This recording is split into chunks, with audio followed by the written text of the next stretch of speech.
the blockbuster movie franchises. There's a lot of secrecy around this. Only one came into being, not because of a Hollywood executive. And I had no idea how huge it was going to be. Or an inspired filmmaker. Set and action! Chris Columbus was the master. Or even a brilliant author. It was the purest stroke of inspiration I've ever had in my life. But because of children. You're Harry Potter! Every kid knew about Potter. Overnight, it was everywhere. We're bigger than the Bible. It started with the first-time author's debut novel. I'm a what? A wizard. And became not just another movie franchise. Sort of exciting, isn't it? It really was like a family. Mark. But a temporary home for 3 unknown kids. Dan, Rupert and Emma, they were committing to 10 years. Who had no idea. Quite a few of them had never done film before. They were on their way to superstardom. And what are you doing down here, Weasley? At least I'm not the only one who's completely out of their depth. In no fewer than 7 blockbuster movies. It was gutsy. It was so exciting. You're always pushing the boundaries. It was crazy. This is the story of the adults in the room. The studio was worried that this could be too scary. It was never a done deal. They were caught between a rock and a hard place. Who listened to the kids. Who are going to tear you apart. Whoosh and flick. They wanted people to believe in the magic. And may even have occasionally acted like kids. They sacked everyone. They actually put a baseball bat on the table and said, you know what this is for? Because they were willing to do whatever it took. We were pushing the boundaries, and unfortunately I suffered a spinal cord injury. And found a way to cast a very special spell. I've always wanted to use that spell. None of us knew how it would be received. I mean, it made $7 billion. The stuff that dreams are made of. That created the only kids movie franchise. They're your best critics. Demanded by children. His daughter was very insistent. We should make a movie out of it. Made by children. They ended up having to get permission from the parents to shave him at 11. The actors are now getting older, their acting is changing. And watched by the whole world. Meet the wizards behind the wizard. We're doing things he'd never done before. The cost was astronomical. It was a nightmare. It's a terrible idea. On Icons Unearthed, Harry Potter. It is a magical thing that they've created.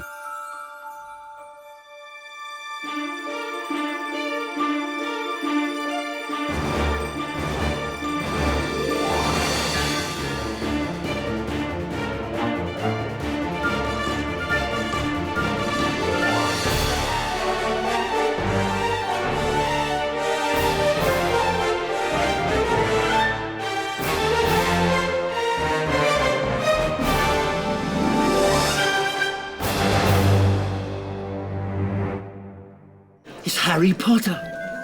Harry Potter, the orphaned, treacle-tart-loving, wand-waving, Quidditch-playing junior wizard. Nice to meet you. The fact people actually play Quidditch nowadays tells you all you need to know about this teenage wizard's remarkable influence. But before the golden snitch made way for box office gold, the story of Harry Potter begins not with a boy wizard riding a broomstick, but with a young mother riding a train. Not the Hogwarts Express. Rather, all stops London to Manchester in 1990. I was a single parent, very, very broke. This young mother of one named Joanne might not have had money, but all of a sudden, on that train between London and Manchester, she did have an idea. Just staring out of the window, and the idea just fell out of nowhere. It was the purest stroke of inspiration I've ever had in my life. She just sat there and sort of ruminated on the idea of this 11-year-old boy and all the strange things that were happening to him. You're a wizard, Harry.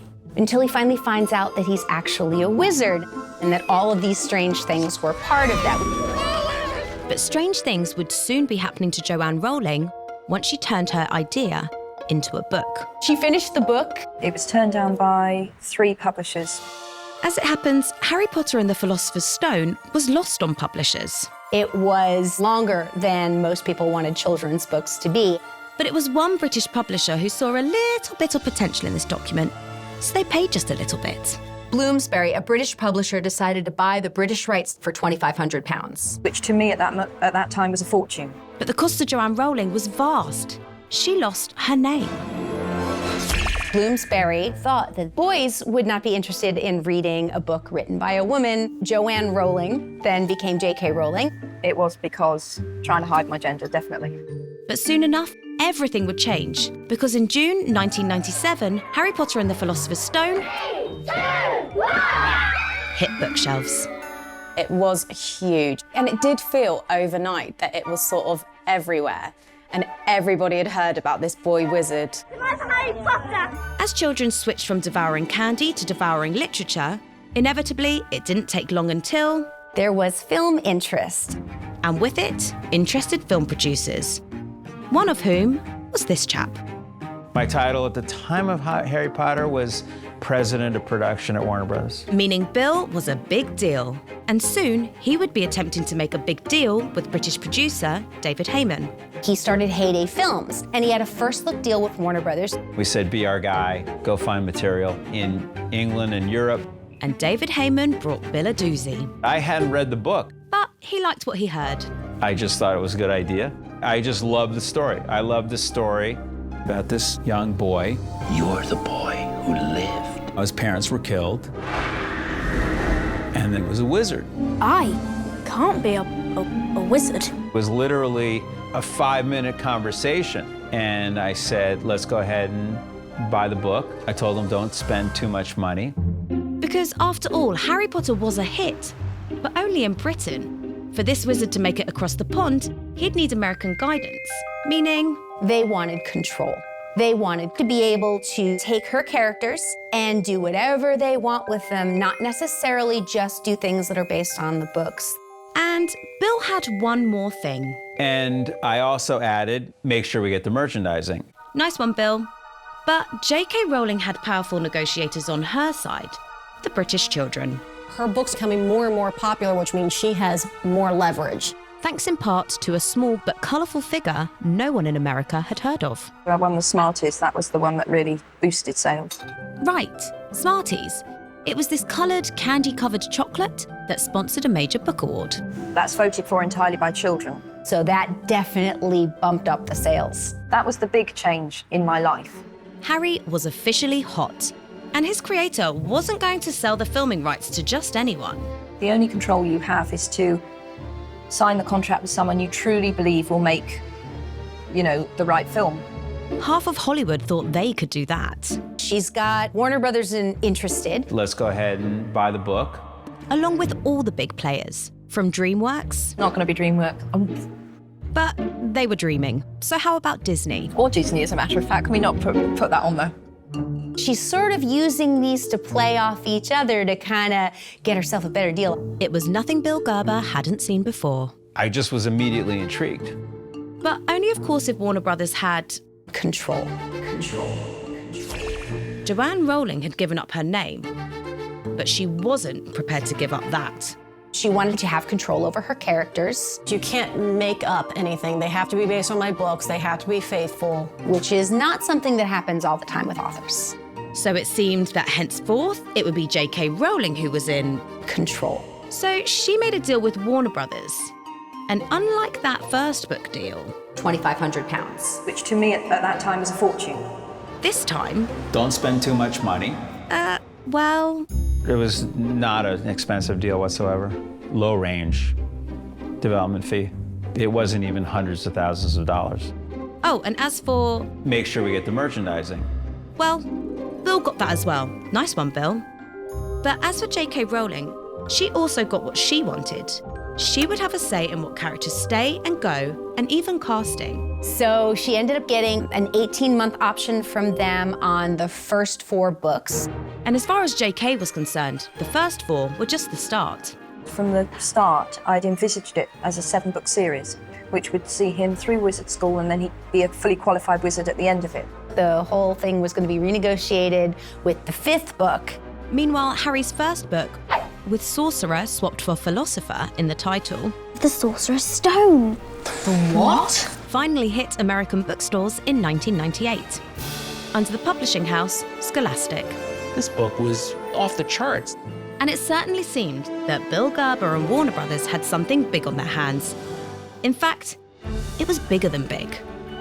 It was a phenomenon bigger than anything in my lifetime other than, the Bible. Harry Potter had landed in America, and there was no escaping him. I went into a bookstore, and the display in the bookstore was just massive, and it was all Harry Potter. And I turned to my colleague, who is a Warner Brothers executive, and I said, "This is crazy, what's this about?" And they go, "Oh, that's a book we just bought." They're thinking about a series of movies. Warner Brothers had bought themselves a phenomenon. The book, it blew up fast and huge. It was the biggest thing in the world. When Harry Potter movies were announced, I think all of Hollywood said, look, this is going to be big. Just how big depended on solving an age-old Hollywood problem. How do you take it from the book, which is fantastic, and translate that into something that you can now film? The development process, in this case, was really about a writer. But not this writer. To make a movie, you needed a script writer. Enter veteran scriptwriter Steve Kloves. He understands characters. He's stepped forward to get together with J.K. and really find a way to craft a script that is just very true to the original book. With the filming rights to a legit phenomenon, Hollywood was starting to feel the mounting pressure of expectation, but not from within the studio. The very first time I heard about Harry Potter was from my daughter. Producer Michael Barnathan and his longtime collaborator, director Chris Columbus, were both hearing rumblings. Simultaneously, Chris's daughter was also being read the book, and his daughter mentioned we should make a movie out of it. Even in the upper echelons of Hollywood, Harry Potter was a phenomenon driven by children. His daughter was very insistent and really pushed him. He read the book and flipped, and he said, we got to find out if we can get involved. But of course, Chris Columbus's daughter didn't make the decisions at Warner Brothers. Every major director was asked if they were interested in it. But there was one name who, let's be honest, would be at the top of anyone's list. Steven Spielberg was interested, so it was kind of like, okay, too bad. He's the perfect person to direct it. Perfect, but only if he actually wanted to do it. Spielberg said, I don't want to direct it. It'll be like shooting ducks in a barrel. Well, as they say, never work with children or ducks. So it looked like Steven Spielberg was out. Chris was like, wow, that kind of changes everything. His agent had said, I can get you in for a meeting, but there's about 10 directors, all A-list directors who are having meetings with Warner Brothers. Chris Columbus sprang into action. And he started looking at Steve Kloves' script, making notes, and kind of figuring out what he would do with the film. But he also had a plan for the pitch. And he said, just get me the last meeting. I want to be the last director. They say timing is everything, but Chris also had his annotated script. He goes, should I show them the script? I said, no, do not show them the script. Tell them you did it. Do not give it to them. He was there for about an hour and a half pitching, and he got to the end and he pulled a script out of his briefcase and he said, by the way, everything that I just told you is in here. Put it back in his briefcase, stood up, and left the room. And we had heard later from David Heyman that everyone was like, oh my God, that's crazy. We have to get our hands on that. How do we get our hands on that? Well, there was one way. He said, offer him the movie. And, you'll get it all. The plan worked. I'm up here, you morons! And Chris's experience working with children didn't hurt either. He was hired to direct the first Harry Potter film. And possibly more. I'd envisaged it as a 7-book series. Warner's had said they were hoping to make all 7, as long as she wrote them in a timely manner. Chris wasn't just taking on a huge production. He was taking on a legion of passionate adolescent fans. A book like that, the fans are so dedicated. And even if most of them were kids, they were terrifying to these adults.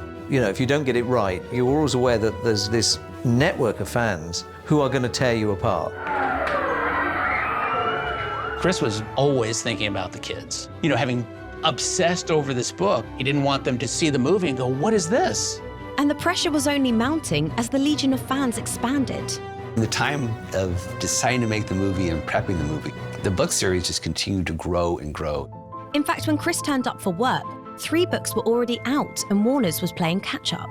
We could not get every single thing in the book into the movie. But no matter what made it to the screen, it needed one particular quality to be true to J.K. Rowling's Harry Potter.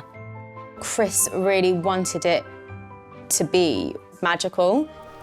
and for people to actually believe in the magic. That was bloody brilliant. Oh, thank you. Production designer Stuart Craig knew the best way to get people to believe was to become a believer himself. Stuart Craig, the production designer, really took it upon himself to read the books, study the history both of magic in the British Isles, magic in the world.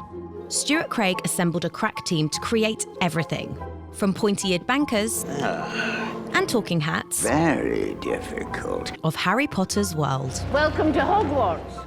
And one of his first hires could not have been more excited. I turned down Harry Potter 3 times. And it was a case of, I only want to do this if I can put my mark on it. I had no idea what I was getting into. Nick was worried he might be working with a bunch of Muppets.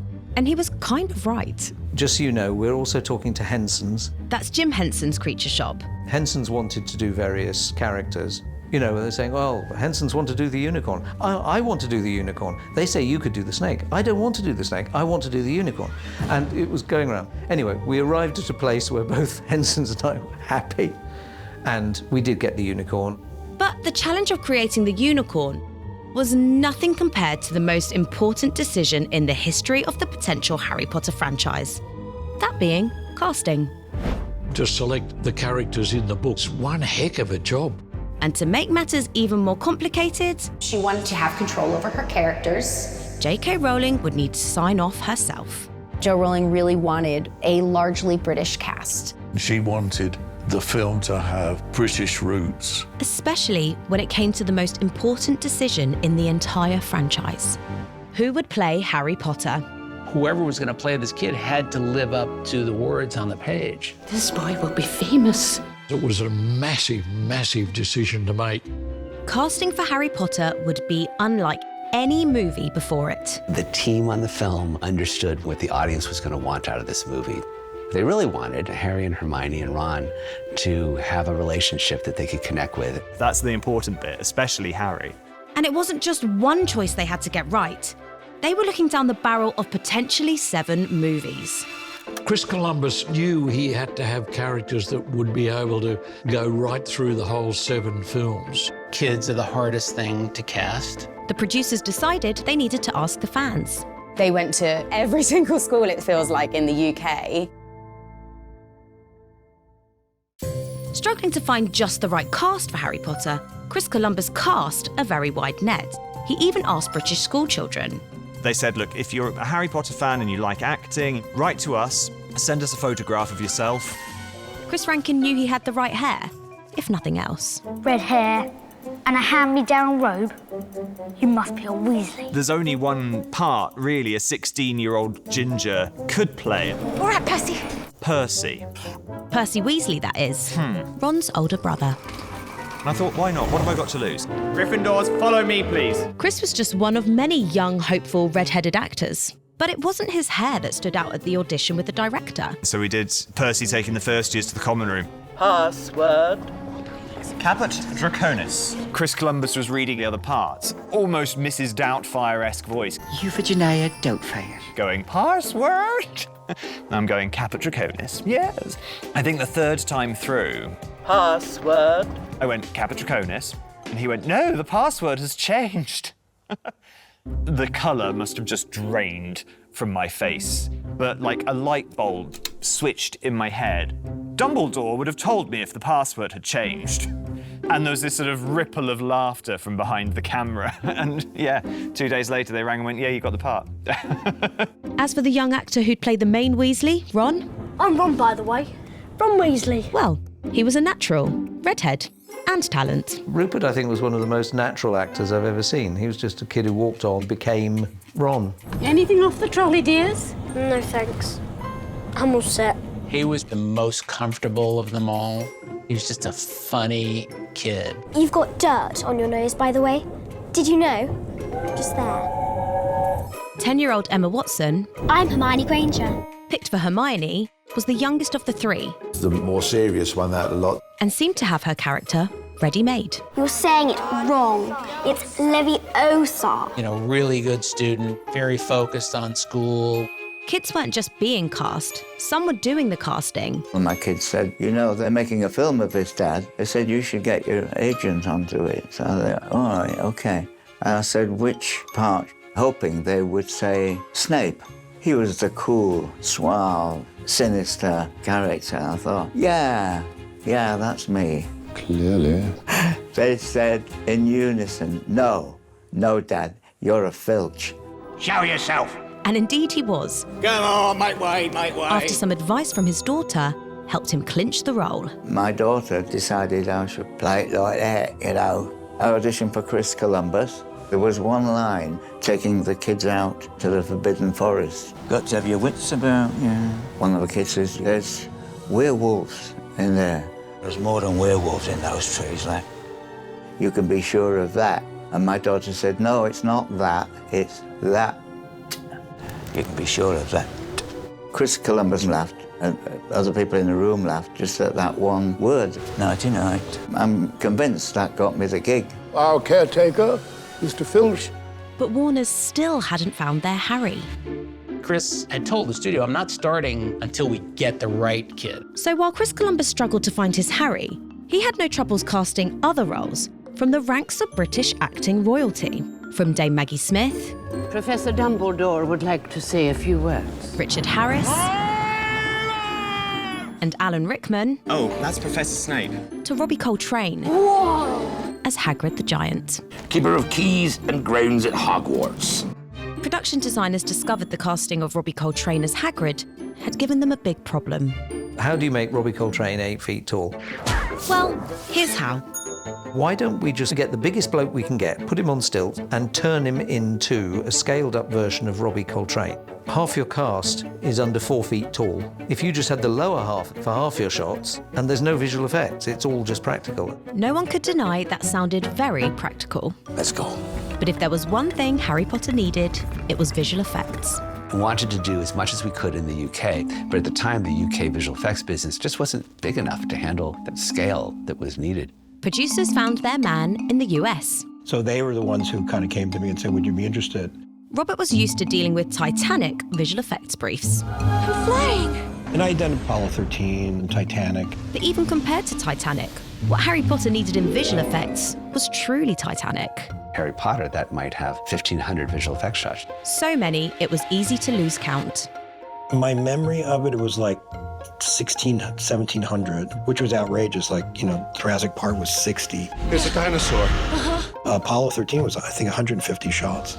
Titanic was 500 shots. Harry Potter was shaping up to dwarf all previous epics. We had a very short period of time to pull it off. Top of Robert's list was something every Potter fan wanted to see. Rough game, Quidditch. Turning a game millions of kids had imagined into a match worthy of the name Quidditch. The Quidditch match became one of the most difficult things. Quidditch is great. Best game there is. Hogwarts' favourite sport was a form of polo that looked like, well, how did it look? How to make broomstick flying look real. Because broomstick flying on film had a bad reputation. All the witch movies with witches on broomsticks look so hokey. It's just a bunch of hocus pocus. Hokey pocus? How are we going to make it look good, and how are we going to shoot it? This would require some blue sky thinking. Everyone was throwing different ideas about. Which began with some real blue sky thinking. Suddenly come to mind, why don't we do skydiving? That would be rather impractical. That got quashed very quickly. There'd be no people jumping out of planes on this film. What can you do? It's like, at some point, you can't do anything. It's a kid. It has to be safe. It has to be something that they can accomplish. Grip it tight. You don't want to be sliding off the end. We had to completely reassess how we did effects. Visual effects had many big calls to consider, but by far the most important decision of the whole franchise was still to be made. Chris didn't see anybody for Harry. Until he saw David Copperfield. It was the first and only movie Dan Radcliffe was in. And Chris thought he was fantastic, had just that innocence that he wanted. There was just one problem. And his parents were both in the movie business. One was a casting director, one was an agent. And they weren't interested in having Chris meet him, auditioning, nothing. I think his parents were just worried that it would have been so much and so little time off But Chris kept saying, I want Dan Radcliffe, I want Dan Radcliffe, and it was like a broken record. And it was like, okay, Chris, we're not getting Dan Radcliffe, just leave it alone. But then David Heyman, the man who brought Harry Potter to Warner Brothers, Let's go ahead and buy the book. this time brought Harry Potter to Chris Columbus. David Heyman had gone to the theater one night and ran into Dan's parents and did a whole sell on Chris, really. Heyman managed to get the Radcliffes to agree to meet his director.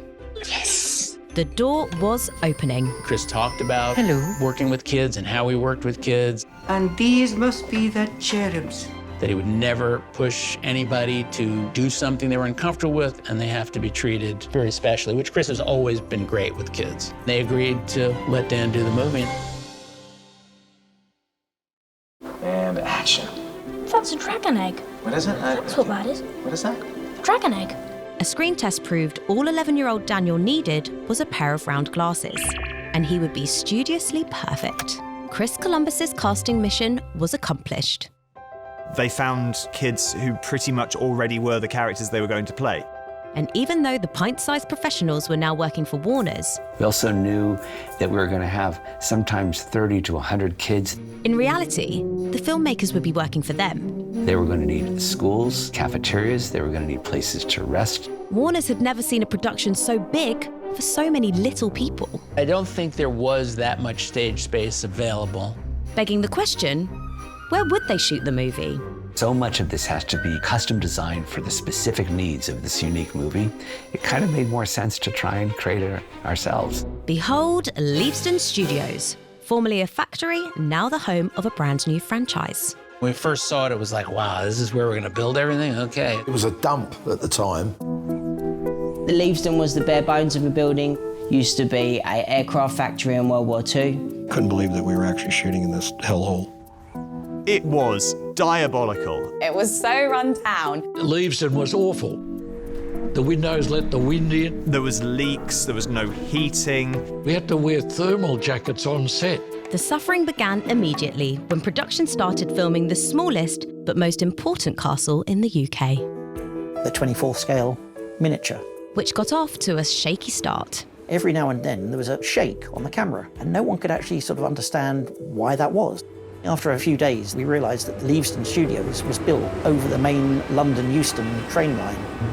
Leavesden may have looked and felt like Victorian London. No, it was a nightmare. But it was still a workplace for hundreds of children. I remember all the discussions about how we were going to have to shoot this film because of the children.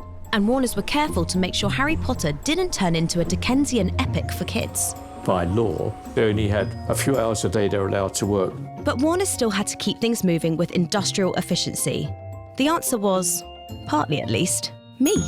I'm Flick Miles, and I was Emma Watson's body double for the first 3 Harry Potter films. And this boy. My name's David Holmes, and I was the lead stunt double. I doubled for pretty much all of the young child cast. Using doubles like David and I, the production was able to stagger a roster and keep filming at pace. They could use me for 4 hours, and Emma for 4 hours in an 8-hour day. Whilst I prepared, Emma Watson was meeting the grown-ups for the first time, along with her classmates. That first day of the table read, Emma Watson looked so terrified. And I remember both of us kind of just stopped, looked around the room, thinking, what the hell am I doing here? Dame Maggie Smith, Alan Rickman, Richard Harris, Robbie Coltrane, the list just went on and on. And that was before anyone had even spoken. When Alan Rickman opened his mouth for the first time as Snape. I can teach you how to bewitch the mind and ensnare the senses. Hearing that voice in front of you for the first time, you go, oh my God. Fame isn't everything. Little Emma said, oh my God, that was awesome. To Alan Rickman, and it broke Alan up. He couldn't handle it. I don't think any actors ever said or done that to Alan. From Alan Rickman to a legion of young novice actors. Because they were new to acting. Everyone boarded the Hogwarts Express, or in other words, began filming in September of 2000, beginning with the very last scene. We're not allowed to do magic away from Hogwarts. When they're travelling back towards the end of the movie, the chemistry was instant. Feels strange to be going home. Chris was happy with what he saw. And with Christmas approaching, I'm not going home. It all seemed like a Christmas miracle. Not really. For Christmas, we had a 2-week hiatus. But when they got back from holiday, They started shooting again. He said, oh my goodness, it's like starting from scratch again with the kids. They've forgotten everything that they've been learning. Well, it's not very good, is it? It just took forever to do. while the children had forgotten their lessons, some of the adults were forgetting their manners. I immediately was stepping on toes. Rob Legato and I had a little problem at one stage with rowing across the lake to Hogwarts. Director of photography John Seal was coming to grips with the latest digital technology. Hogwarts is hundreds of feet in the air. You can be looking everywhere. There was a new system came out that allowed the blue screen to have an image on the director's monitors. To do that, it had to be lit in a certain way, and those lights didn't allow me to light the scene the way I thought it should be lit. Whatever the camera is, he'd be here. But Robert needed those lights to make his plan for CGI work. They could do something that to their eye appears to be okay, but it's not. When you comp it together, you'll discover what it is. All right, reset, please. Each man tried to make the other see the light. I felt that we had to pull lights out of the ceiling. Where I didn't agree with the plan, I had to pull rank. And so they did the stuff that to their eye looked good. And we were able to then light it the way I wanted to light it. It doesn't work for me. But Robert and John weren't the only two having problems on set, because Nick was facing one very big, pointy problem with that unicorn he so desperately wanted to create. It's a dead unicorn. But we built this thing. And after having wrangled the creature from Jim Henson's creature shop, now perhaps it was Nick who felt like a muppet. It weighed so much that it had to be hung on wires on a massive steel frame on wheels. We had realised that this metal frame we'd built was about 4 inches higher than the only door out of the room. Very quickly, one of my guys got a sledgehammer and knocked out the top of the door completely, bricks everywhere, so we could get it out of the department. In another corner of Leavesden, the shoot was on fire. The candles in the main hall were all live candles. These floating candles all had burning flames, all hung on little wires. Looked great. Lighting them was a logistical nightmare. I think there were about 1,600 candles. 450. I stand corrected. We started filming. Now, the one thing we hadn't banked on were the holes in the building. And it was blowing the flames of the candles onto wires that the candles were hanging on. They're moving. 10 minutes in, the first candle fell on the table. It was worrying. Within minutes, another one fell, and then another one. And the terror was that it would hit somebody. Move the candle. Okay. Candles will move again. Oh my God, the candles in the Great Hall. Absolutely an error. The solution was as simple as extinguishing a candle's flame. They didn't last long. And then I remember them suddenly all being gone. Visual effects guy said, you know, look, we can do it. It's not that hard. They CGI'd them, which always annoyed me a bit. When it came to safety on set, the adults were in charge. But when it came to the canon of Harry Potter, the kids laid down the law. When I met children, they would say, is this scene still in the film? Is this scene? And I realised that they wanted to see the book on film. And the kids were about to make their voices heard.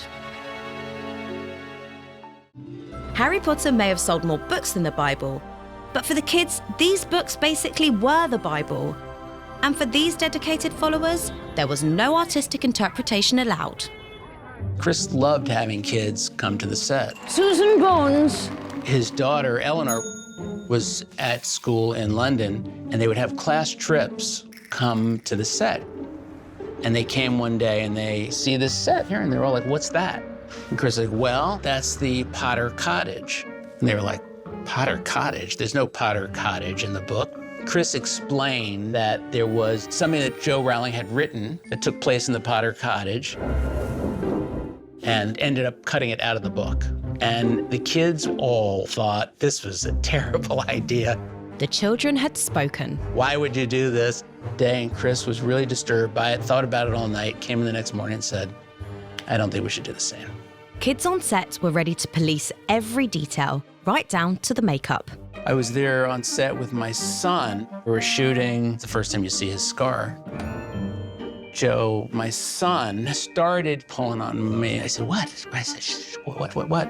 And he said, the scar doesn't look right. And I was like, okay, Joe. And Chris overheard, a little commotion. He goes, what's going on? I said, Joe doesn't think the scar looks right. And he looks at it, and he goes over and looks at the scar. He goes, Joe's right. He stopped shooting, took a half hour, had all the makeup people come on, reworked the scar. He's like, who knows better than the kids who obsessed on this book? They're your best critics. They know what they believe and what they don't believe. While the kids seemed to be speaking with one voice, it was the filmmakers who couldn't agree. There was some air of suspicion. Everybody was kind of nervous and covetous of their particular area. That was something learned by the man charged with piecing Harry Potter's many parts together. My name's Richard Francis Bruce, and I was the picture editor on Harry Potter 1. Richard was cutting Harry Potter at Leavesden while filming was taking place below his suite. That was good for Robert, who decided he had his own ideas on how to edit the movie. Ideas that have been good enough for other directors. When I do stuff with Cameron and Ron Howard, I discovered there was an editorial sort of trick to give something impact. And it worked and everybody liked it. And so it was like, well, that's one of my tricks. And so I normally was free to go, oh, well, if we cut it this way, this will look better. We came back from lunch one day and one of his people was in our cutting room doing some stuff, change settings and things. And my assistant was like, what? You just changed everything. What are you doing? I was used to kind of being a part of that. While his visual effects supervisor clashed with his editor, Chris Columbus maintained total control on the set. Every line of their performances, especially in the first movie, was Chris pulling it out. The number of takes, sometimes you could spend a fortnight on a 2-page scene. His cast was naturally learning on the job. I'd never been in a film before. I was so unaware of how things happened. We just didn't know what we were doing. We were kids. But the director had them learning fast. Okay, relax. He has this knack of getting genuine work. Everyone knows it's the dark arts he fancies. Out of kids without even realising they're acting. Yeah, it was so much fun to film. It's miraculous we managed to get anything done. There was a lot of messing around. Producers had already learned messing around was actually the only way to get things done, so every adult actor came to play. Percy in the first years meet Peeves. And none played harder than a man cast as a poltergeist named Peeves. Rick Mayall, a brilliant comedian. My mum was like, it's Rick Mayall. I was thinking, who? Audiences around the world know him for Drop Dead Fred, but Rick Mayall came and stood behind the camera for 5 days, and he was just so gloriously naughty. I think it's safe to say I learnt a few words I'd not used before when I worked with Rick Mayall. Rick Mayall wasn't the only adult using colourful language, as the crew struggled to capture the children's natural but fleeting performances. It was totally necessary to cover the kids as well as we could. They used so many cameras. Try it again. Because they couldn't do more than a line of dialogue. Shooting was taking so long, You could spend a fortnight on a 2-page scene. the crew were literally watching the children grow up before their very eyes. Dan's voice got deeper because he was getting older. In the sound mix, we had to tweak it a bit to make it consistent all the way through. Why didn't I see it before? Not only did his voice change, but he started to grow a moustache. They ended up having to get permission from the parents to shave him. All right. At 11 years of age. It was very tricky, keeping it consistent. But the closest shave of all was being saved for the very end of production. And there, things were definitely getting hairy. Working on the all-important Quidditch, visual effects supervisor Rob Legato was feeling as discombobulated as a boy on a broom. The work was not coming out the way I would be the most proud of because I didn't have a kid, on blue screen to work with. And as both visual effects supervisor and second unit director, Rob Legato had a lot of responsibility. It was the scene at the zoo with the snake that talks. Can you hear me? But for some, Robert had perhaps too much responsibility. In a room packed full of people, producers, He decided to show a version of that scene that he thought was better. I've never talked to a snake before. He didn't consult me beforehand that he was going to do it. He just did it. The editor was offended that I cut it. It was very firmly told to him that, no, we'll keep it the way it's intended to be. They want to do it this particular way, even though it doesn't necessarily deliver the goods. Robert Legato's position on Harry Potter was growing tenuous. It was just hard. And so I became frustrated, and I'm sure I was not fun to be around either. Every department head had problems with him. For Robert, the situation was as miserable as the English weather. So I really wanted to come home. I was terribly homesick. I was in England for like 8 months, and it was dreary, and the sun never came out. Yes, he decided to go back to LA. Yeah, it was a bit of a relief. A relief for Richard, but Warner's had a new unforeseen problem. The Quidditch match, I wasn't there to shoot it or supervise the shooting of it. It made it harder for me to do what I kind of was hired to do. The only way I can do it is I have to pre-cut the scene before we actually photographed it. So essentially pre-directed the motion of it, which felt to be restrictive, and I think I got criticized, like, well, why would you do that? It's like, because I had to. With Robert back in LA, there was a new second unit director ready to play Quidditch, but he had to learn the rules fast. Probably the toughest sequence to do in the film. Scared, Harry? A little. There was a bunch of innovation that went into creating these very fantastic motion rigs, sort of a mechanical bull. They used to tilt and dip. A lot of the Quidditch match was motion control. Motion control cameras have to be programmed. They were so restricting in what they could do. An absolute challenge, I think, to any cameraman to get that right, for the movement without throwing the kids off the brooms.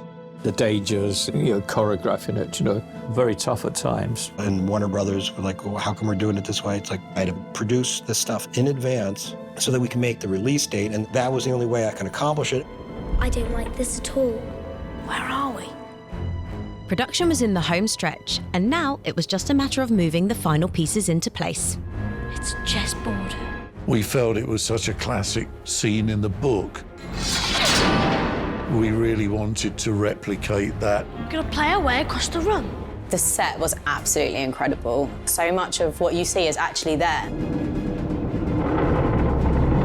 And all the parts were moving. We had to build radio-controlled tress pieces that we could drive across and round the set. And they did actually explode.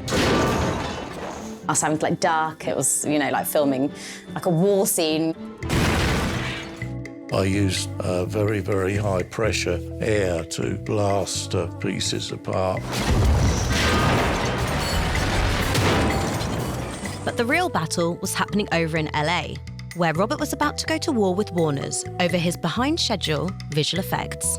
Quidditch match was really hard to do. I had the first, what amounted to 4 minutes of it.